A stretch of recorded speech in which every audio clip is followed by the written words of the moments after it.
El Ministerio Conéctate a Jesús y Clases Privadas TISU presentan. Ezequiel 25, nunca te alegres de la desgracia ajena. Ezequiel 25, nunca te alegres de la desgracia ajena. Podemos leer este capítulo en el siguiente enlace. ¿Has oído alguna vez el refrán que dice que el que al cielo escupe en la cara le cae? Proverbios 24 versículos 17 y 18 dicen así: Cuando cayere tu enemigo, no te regocijes, y cuando tropezare, no se alegre tu corazón, no sea que Jehová lo mire, y le desagrade, y aparte de sobre él su enojo.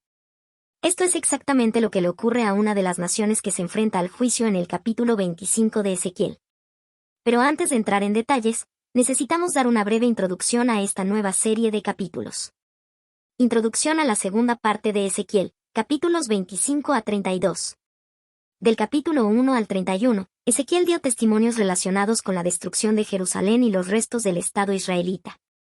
Mientras esperaba que se cumplieran las profecías sobre Jerusalén, Dios le dio una nueva serie de profecías relacionadas con varias naciones vecinas.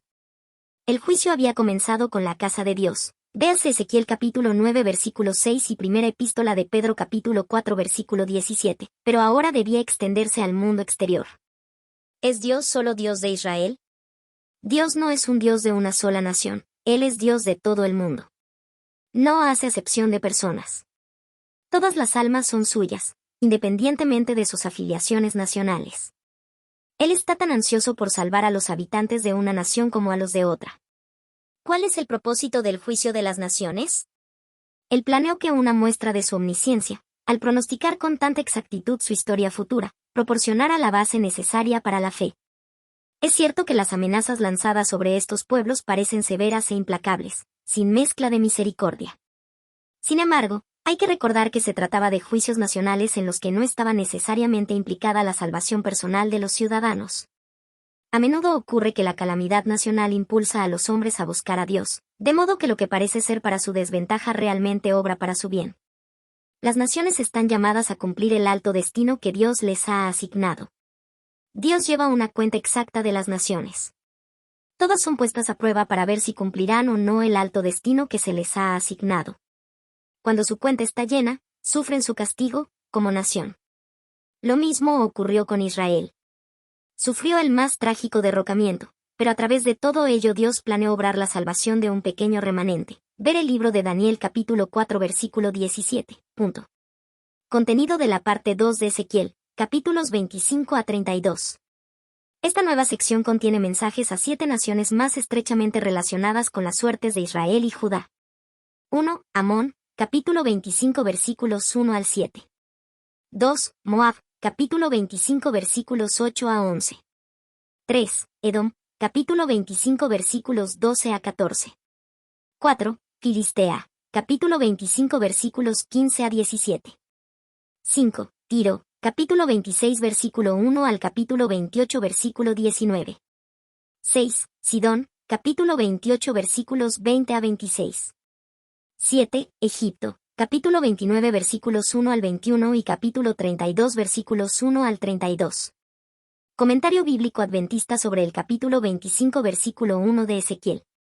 Después de esta breve introducción, ahora podemos abordar uno de los juicios pronunciados contra una de las 3 naciones mencionadas en el capítulo 25 de Ezequiel. Abordaremos el juicio contra los amonitas. ¿Quiénes eran? ¿Por qué se pronunció juicio contra ellos? Veamos primero los orígenes de los amonitas para que podamos comprender por qué se pronunció juicio contra ellos. ¿Quiénes eran los amonitas? Los amonitas eran descendientes de Lot por su hija menor, y por lo tanto, eran parientes consanguíneos de Israel. Ver el libro de Génesis capítulo 19 versículo 38. Tenían una religión degradante que exigía sacrificios humanos. ¿Por qué se pronunció juicio contra los amonitas? Los versículos 6 y 7 de Ezequiel 25 nos dan la respuesta. Así dice el Señor y Dios: ustedes los amonitas aplaudieron, saltaron de alegría y, maliciosamente, se rieron de Israel. Por eso yo extenderé mi mano en su contra y los entregaré a las naciones como despojo. Los arrancaré de entre los pueblos y los destruiré por completo.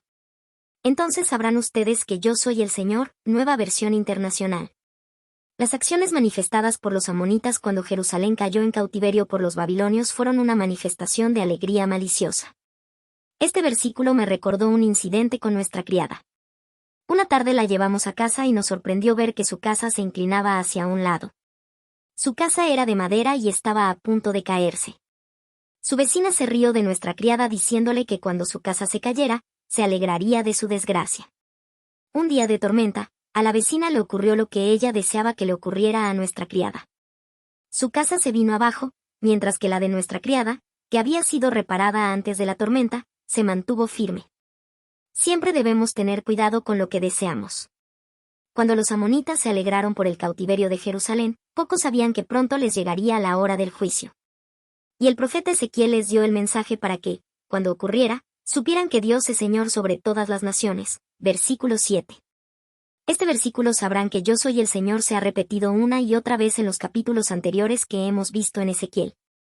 Todas las profecías y mensajes dados por Dios tenían la intención de que el pueblo reconociera el hecho de que Dios es Señor en el cielo y en la tierra.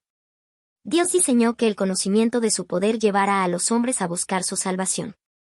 La gente solo mira hacia arriba cuando ocurre una tragedia. Pero en cuanto las cosas vuelven a la normalidad, entonces nos olvidamos de Dios. Ocurrió con la pandemia del COVID-19, y ocurre con cada tragedia que atravesamos. Busquemos al Señor en espíritu y en verdad y porque le amamos, y no solo durante las crisis. Y recuerda siempre, nunca te alegres de la desgracia ajena. Puede que te ocurra a ti. Bendiciones.